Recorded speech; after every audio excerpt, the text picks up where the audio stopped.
Solar ಹಾಕಿ 3 ವರ್ಷ ಆಯಿತು. ಇದು 4ನೇ ವರ್ಷ ಯೂಸ್ ಮಾಡ್ತಾ ಇರೋದು. ಇವತ್ತವರೆಗೂ ಏನು ಪ್ರಾಬ್ಲಮ್ ಇಲ್ಲ. ಪವರ್ ಕೊಟ್ಟರೆ ನೈಟಲ್ಲಿ ಕೊಡ್ತಾರೆ. ನೈಟಲ್ಲಿ ಯಾರು ಹೋಗಿ ಹೆಡ್ ಚೇಂಜ್ ಮಾಡೋದು, ಲೈನ್ ಚೇಂಜ್ ಮಾಡೋದು ಆ ಪ್ರಾಬ್ಲಮ್ಸ್ ಇರೋದಿಲ್ಲ. ಎಸ್ಟೇಟ್ ಕವರ್ ಆಗುತ್ತೆ. ಸಮ್ಮರಲ್ಲಿ ಗಿಡಕ್ಕೆ ನೋ ಪ್ರಾಬ್ಲಮ್. ಎಲೆಕ್ಟ್ರಿಸಿಟಿ ಡೀಸೆಲ್ ಪಂಪಲ್ಲಿ ಎಷ್ಟು ಸಿಗ್ತದೆ ಸೇಮ್ ಪ್ರೆಷರ್ ಸಿಗ್ತದೆ.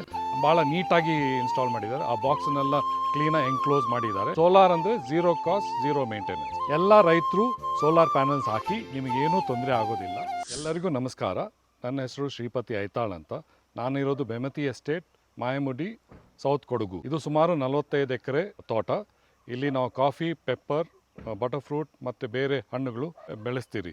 ನಮ್ಮ ತೋಟದಲ್ಲಿ 3 ವರ್ಷ ಹಿಂದೆ ನಾವು ಕಿರ್ಲೋಸ್ಕರ್ ಸೋಲಾರ್ ಪ್ಯಾನಲ್ಸು ಇನ್ಸ್ಟಾಲ್ ಮಾಡಿದ್ದೀರಿ. ಈಗ ಸೋಲಾರ್ನ ಹಾಕಿಸ್ಕೊಂಡಿದ್ರ, ಯಾವ ರೀಸನ್ಗೋಸ್ಕರ ಹಾಕಿಸ್ಕೊಂಡ್ರಿ ಸರ್? ಮೇನ್ ರೀಸನ್ ನಮಗೆ ಪವರ್ ಸಪ್ಲೈ ಇಲ್ಲ, ರೆಗ್ಯುಲರ್ ಪವರ್ ಸಪ್ಲೈ ಇಲ್ಲ, ಫ್ಲಕ್ಚುಯೇಷನ್ ಆಗ್ತದೆ. ನಮಗೆ ಇವಾಗ ಕಿರ್ಲೋಸ್ಕರ್ ಸೋಲಾರ್ ಪ್ಯಾನಲ್ ಹಾಕೋಕ್ಕೆ ಸಜೆಸ್ಟ್ ಮಾಡಿದ್ರು. ಅದು ಹಾಕಿದ್ರ ಮೇಲೆ ನಮಗೆ 9 o'clock in the morning to 5 o'clock ಸಾಯಂಕಾಲವರೆಗೂ ವಿದೌಟ್ ಎನಿ ಇಶ್ಯೂ ನಾವು ಇರಿಗೇಷನ್ ಮಾಡ್ಬೋದು. ನಮ್ಮ irrigation time February, March, April ಈ 3 ತಿಂಗಳಲ್ಲಿ ನಮಗೆ no problem at all. So ಏನೆಲ್ಲ ತೊಂದರೆ ಆಗ್ತಾ ಇದೆ ಸರ್? ರೆಗ್ಯುಲರ್ ಪವರೇ ಇಲ್ಲ. ಪವರ್ ಕೊಟ್ಟರೆ ನೈಟಲ್ಲಿ ಕೊಡ್ತಾರೆ. ನೈಟಲ್ಲಿ ಯಾರು ಹೋಗಿ ಹೆಡ್ ಚೇಂಜ್ ಮಾಡೋದು, ಲೈನ್ ಚೇಂಜ್ ಮಾಡೋದು ಆ ಪ್ರಾಬ್ಲಮ್ಸ್ ಇರೋದಿಲ್ಲ. ಅದಕ್ಕೆ ನಾವು ಕಿರ್ಲೋಸ್ಕರ್ ಸೋಲಾರ್ ಸಜೆಸ್ಟ್ ಮಾಡಿದ ಮೇಲೆ ಅದು ಹಾಕಿದ್ದೀವಿ. 3 ವರ್ಷ ಆಯಿತು. Without any issue we are running it. Kirloskar ಸೋಲಾರನ್ನ ಯಾವ ರೀತಿ ಇನ್ಸ್ಟಾಲ್ ಮಾಡ್ಕೊಂಡಿದ್ದೀರಾ ಸರ್? ಕಿರ್ಲೋಸ್ಕರ್ ಸೋಲಾರ್ ಪ್ಯಾನಲ್ಸ್ನ ನಾವು ನಮ್ಮ ಕೆರೆ ದಂಡೆ ಮೇಲೆ ಇನ್ಸ್ಟಾಲ್ ಮಾಡಿದ್ವಿ. ಎಲಿವೇಟೆಡ್ ಆಗಿ ಇನ್ಸ್ಟಾಲ್ ಮಾಡಿದ್ದಾರೆ. ಭಾಳ ನೀಟಾಗಿ ಇನ್ಸ್ಟಾಲ್ ಮಾಡಿದ್ದಾರೆ. ಆ ಬಾಕ್ಸ್ನೆಲ್ಲ ಕ್ಲೀನಾಗಿ ಎನ್ಕ್ಲೋಸ್ ಮಾಡಿದ್ದಾರೆ. ಏನೂ ತೊಂದರೆನೇ ಇಲ್ಲ. ಒನ್ಸ್ ಇನ್ 3 months ಇಲ್ಲ 4 monthsಲ್ಲಿ ನಾವು ವಾಶ್ ಮಾಡಿದ್ರೆ ಸಾಕು, ಅಷ್ಟೇ, ಬೇರೆ ಏನೂ ಇಲ್ಲ. ನಾವು ಹಾಕಿರೋದು 20 HP solar system. Same pressure electricity diesel ಪಂಪಲ್ಲಿ ಎಷ್ಟು ಸಿಗ್ತದೆ ಸೇಮ್ ಪ್ರೆಷರ್ ಸಿಗ್ತದೆ ವಿದೌಟ್ ಎನಿ ಫ್ಲಕ್ಚುಯೇಷನ್. ಇಡೀ ಎಸ್ಟೇಟ್ ಕವರ್ ಆಗುತ್ತೆ. ಸಮ್ಮರಲ್ಲಿ ಗಿಡಕ್ಕೆ ನೋ ಪ್ರಾಬ್ಲಮ್. ಕರೆಂಟ್ ಕಂಪೇರ್ ಮಾಡಿದ್ರೆ ಈ ಒಂದು ಸೋಲಾರು ಎಷ್ಟು ಸೂಕ್ತವಾಗಿದೆ ಅಂತ ಅನ್ಸುತ್ತೆ ಸರ್? ಕರೆಂಟಿಂದ ಸುಮಾರು ಸಮಸ್ಯೆಗಳಿದೆ. ಒಂದು, ರೆಗ್ಯುಲರ್ ಪವರ್ ಇಲ್ಲ, ಫ್ಲಕ್ಚುಯೇಷನ್ನು, ಮತ್ತು ಮರ ಬಿದ್ದರೆ ಅದು ಒಂದು 3-4 ದಿವಸ ಕರೆಂಟೇ ಸಿಗೋದಿಲ್ಲ. ಇದರಿಂದ ಅದು ಏನು ಪ್ರಾಬ್ಲಮ್ಸ್ ಇಲ್ಲ, ಏನು ಎಲ್ಲ ರೆಗ್ಯುಲರ್ ಪವರ್ ಇದೆ.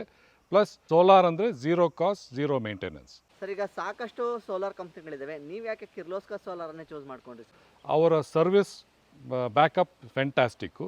25 year ವಾರಂಟಿ, 10 year ಗ್ಯಾರಂಟಿ ಕೊಟ್ಟಿದ್ದಾರೆ ಪ್ಯಾನಲ್ಸ್ಗೆ. ನಾವು ಸೋಲಾರ್ ಹಾಕಿ 3 ವರ್ಷ ಆಯಿತು. ಇದು 4ನೇ ವರ್ಷ ಯೂಸ್ ಮಾಡ್ತಾ ಇರೋದು. ಇವತ್ತವರೆಗೂ ಏನೂ ಪ್ರಾಬ್ಲಮ್ ಇಲ್ಲ. ಪ್ಲಸ್ ಗೆಸ್ಟ್ ಹೌಸ್ಗೂ ಯೂಸ್ ಮಾಡ್ತಾಯಿದ್ವಿ. ಅದರಲ್ಲಿ geyser, air condition, micro oven ಎಲ್ಲ ಯೂಸ್ ಆಗುತ್ತೆ ವಿದೌಟ್ ಎನಿ ಇಶ್ಯೂ. ಇವು ಪವರ್ ಇದ್ದರೂ ಪವರ್ ಇಲ್ದಿದ್ರೂ ನಮಗೆ ಗೊತ್ತೇ ಆಗೋದಿಲ್ಲ. ಕೆರೆ ದಂಡೆ ಮೇಲೆ ಇನ್ಸ್ಟಾಲ್ ಆಗಿರುವ ಸೋಲಾರ್ ಪ್ಯಾನಲಿಂದ ಪವರ್ ಈ ಪ್ಯಾನಲ್ಗೆ ಬರ್ತದೆ. ಈ ಪ್ಯಾನಲಿಂದ ಇನ್ವರ್ಟರ್ ಹೋಗ್ತದೆ. ಇನ್ವರ್ಟರಿಂದ ಲಿಥಿಯಂ ಬ್ಯಾಟ್ರಿಗೆ ಚಾರ್ಜ್ ಆಗೋಕ್ಕೆ ಇರ್ತದೆ. ಇಲ್ಲಿಂದ ನಾವು ನಮ್ಮ ಬಂಗ್ಲೋ ಮತ್ತು ಗೆಸ್ಟ್ ಹೌಸ್ ಯೂಸ್ ಮಾಡ್ತಾ ಇದ್ದೀವಿ. 3 ತಿಂಗಳಾಯಿತು ನಾವು KB ಪವರೇ ಯೂಸ್ ಮಾಡ್ತಾ ಇಲ್ಲ. ಇದು ಆಫಲ್ಲೇ ಇದೆ. 4,000 ಚಿಲ್ಲರೆ ಬರೋ ಬಿಲ್ನ ಇವಾಗ ಮಿನಿಮಮ್ 300 rupees ಕಟ್ತಾ ಇದ್ವಿ ಅಷ್ಟೇ. ಓವರ್ ಆಲ್ ಆಗಿ ಈ ಒಂದು ಸೋಲಾರಿಂದ ನಿಮ್ಮ ಇರಿಗೇಷನ್ಗಾಗಿರ್ಬೋದು, ಮನೆಗೆ ಯಾವ ರೀತಿ ಉಪಯೋಗಕ್ಕೆ ಬರ್ತಾ ಇದೆ ಸರ್? ಟಿಲ್ ಡೇಟ್ ನಮಗೇನು ತೊಂದರೆ ಇಲ್ಲ. ನಾವಿರೋದು ನಾಗರಹೊಳೆ ಫಾರೆಸ್ಟ್ ಪಕ್ಕದಲ್ಲಿ. ಡೀಸೆಲ್ ಎಕ್ಸ್ಪೆನ್ಸ್ ಇಲ್ಲ. 24/7 ಪವರ್ ಸಿಗ್ತದೆ. ಇರಿಗೇಷನ್ ಟೈಮಲ್ಲಿ 9 to 5 ನೋ ಪ್ರಾಬ್ಲಮ್ ಇರಿಗೇಷನ್ ಆಗ್ತಾ ಹೋಗ್ತಾ ಇರ್ತದೆ.